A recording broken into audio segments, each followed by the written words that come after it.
Thank you. Hi, how you guys doing tonight?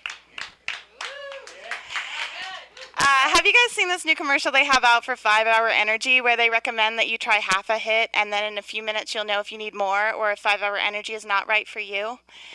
Okay, well, yeah, that's a great plan, 5-Hour Energy, but then if you're not for me, I get to spend the next 5 hours feeling jittery. Like, that doesn't make sense. That's like saying, here, try half a hit of acid, and in a few minutes you'll know if acid is not right for you. And then you can enjoy the next 10 hours of listening to your trash can tell you disturbing truths about yourself. You push people away because you're afraid of intimacy, and that Snapple bottle you threw out was recyclable. Like, I don't need that. There's another commercial out right now that I really like. It's for KY Jelly's new product, Yours and Mine Couples Lubricant, which is basically just his and hers lube, but they advertise that when the two come together, there's an amazing reaction. Isn't that called sex? Does KY think they invented sex? I mean, like, color-coded lube or not, like, you put a penis inside a vagina, there's going to be some kind of reaction, you know? It's like, maybe if they came up with a product that we could put on our elbows, and then when we linked elbows, there'd be an amazing reaction like that I could get into. But until we have the technology for the elbowgasm, I'm just not impressed. I'll tell you a bit about myself. I live in sin with my boyfriend, and he came home from work one night. I was wearing one of his shirts, and when I went up to hug him, he just, like, backed away from me with this look of terror on his face. I was like, what's the matter? He goes, baby, that shirt has jizz on it. Like, what? He goes, baby, you know I'm an environmentalist. I don't waste Kleenex on these things. Anything in my hamper is fair game for cleanup. And on laundry day, anything in your hamper is fair game for cleanup. So now I have a lock on my hamper. I love my boyfriend, but he does stupid things like that, like jizzing in his shirts. And, like, the other day when I was napping in the afternoon because my life plan is right on track. And I was napping, and I slept through the cell phone alarm that goes off every day when I'm supposed to take my birth control pill. So when I woke up a few hours later, I was like, shit, I didn't take my pill on time. And he goes, don't worry about it. You were sleeping. The alarm went off. I took it for you. It's fine. I was like, I don't think you know how that works. Yeah. So I was tailgating before a Bengals game last season, right? And go Bengals today. And I saw this girl walk by. She was wearing an orange and black string bikini. There was snow on the ground. And, like, you can defend that and say that she was only acting like a crazy, slutty whore bag because she was drunk at the time. But, like, she was sober that morning when she got dressed and decided that she'd better put on a bikini underneath. Like, that is premeditated sluttery. That's whoring in the first degree. That's what that is. I like tattoos. I want to get a tattoo. Here's what I'm going to get. Right here on my arm, right there, I'm going to get the latitude and longitude of Angelina Jolie's children. Because I'm an individual. So I think that'll be good. Here's a fun fact for you guys. Back in the olden days, they didn't have cars, so people rode in carriages drawn by horses, right? And the horses would poop right in the street, and then when people would walk on the streets, they'd step in it and go, what is this shit? And that is why shit is called shit. Yeah, I read that somewhere, I think. Or I just made it up. I don't know.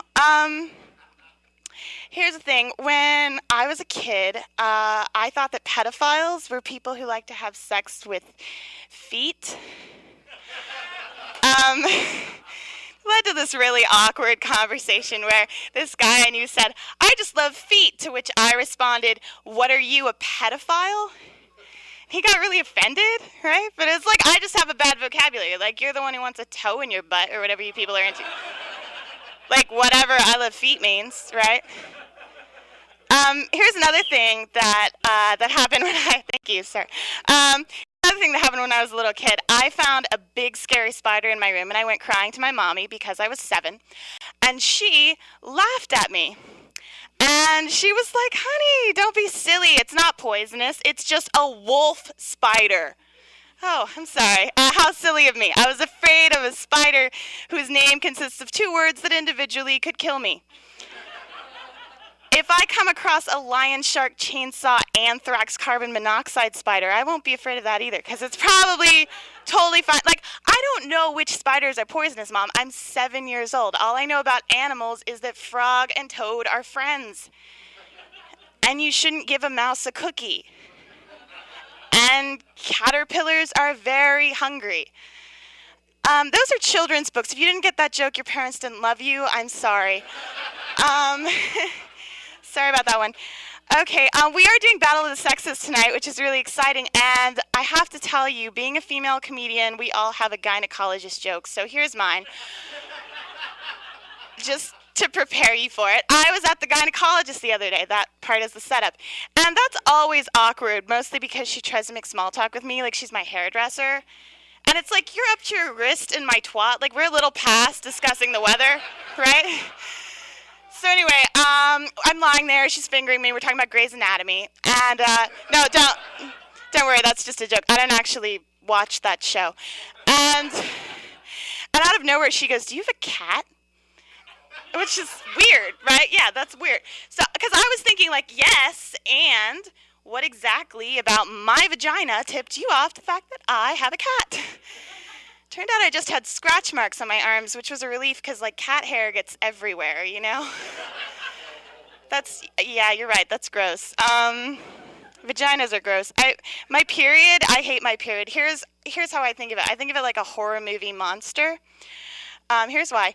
Just when I think it's gone and it's safe to go to sleep naked, I wake up and there's blood everywhere.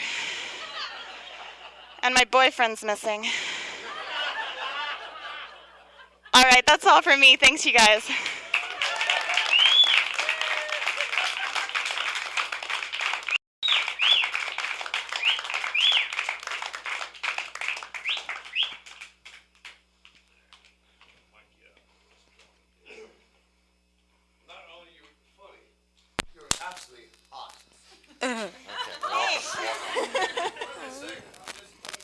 Oh, that was good. Thank you. Not only are you funny, but you're absolutely gorgeous. Thank you. And first off here, yeah, we're going to just go on this one. All right. Can you hear me? Kurt, good? Okay. All right. 5, 4, 3, 2, Chelsea. Okay, we're here, Celeste, and that was very funny. It's so nice to finally have a female comedian so I can relate to the stories. What's the matter? Something about a feed bag? Feed. Oh, are they pooping on the street too? I actually learned where the word shit came from today in social studies class. That's what we studied today. All right. Okay, from the top. 5, 4, Chelsea. What? Now what? Okay. All right. Yeah, don't bang on the window unless it's bad. I don't want to hear it. Okay. Ask for a round of applause, Chelsea, then go into the interview. 5, 4, 3, 2, Chelsea. Can we get a round of applause for Celeste? I must say, I really enjoyed that. It's so nice to finally have a female comedian so I can actually relate to the stories most of the time. Oh, great. That's good to hear. It is Thanks. good. So when did you start being a comedian? Well, I've been doing sketch comedy for a little more than a year with a troupe called Underbelly that performs at the Southgate House in Newport, Kentucky. But I just started doing like regular stand-up a few months ago, actually. And can you explain the difference between sketch and stand-up comedy? Yeah, sketch comedy is sort of what you'd be used to on Saturday Night Live or shows like that, whereas stand-up is the kind of thing when you have like just one comedian on the stage talking, more of just like a to the audience kind of thing. Right. So was it difficult to switch from being with other people and interacting with them to just being with yourself? Not really so much. I think the hardest thing was coming up with, being able to come up with my own material in sort of like an individual way. Because when you're doing sketch comedy, you play off of each other a lot more. And so here, there's a lot more responsibility just on me. Where do you get your material? From life, yeah, including the jizz shirt story. Oh, yes. Gosh, that is horrible. I'm so sorry. Yeah, from life. Tree huggers. From life, Chelsea. From life. That is crazy. So do you just randomly wake up and something funny happens to you and you're like, oh, I should add this to my performance? Yeah, sometimes it'll be a funny story and I feel like I need to write a joke about it and come up with comments. But other times I'll say something in conversation that makes someone laugh and then I'll develop a way to make it even funnier in an act. So sometimes it just happens sporadically. Very neat. Do you have a website where we can find you so we can come watch you again? Yeah, I am on Facebook. I don't have my own individual comedy website right now, but you can find my stuff on underbellycomedy.com, which is the sketch comedy that I do, and you can also find me at weneedtotalkpodcast.com, where my boyfriend Ryan Full, who's also a comedian, and I did an episode of it together. That is very interesting. You did it together? Yeah, we were interviewees, and the hosts are also comedians, so it's just 4 comedians talking about stuff. It's a lot of fun. It's I will really have funny. to look that up. All right. Where can we see you next? I am going to be performing at Go Bananas in Montgomery. I'm going to be doing their contest, Funniest Person in Cincinnati, this summer. So that's going to be Wednesday, June 16th is the first round, and I'll be in that. Okay. Well, everyone, go check Celeste out. Thank you so much for coming on our show Thank and making you. me laugh. Thanks.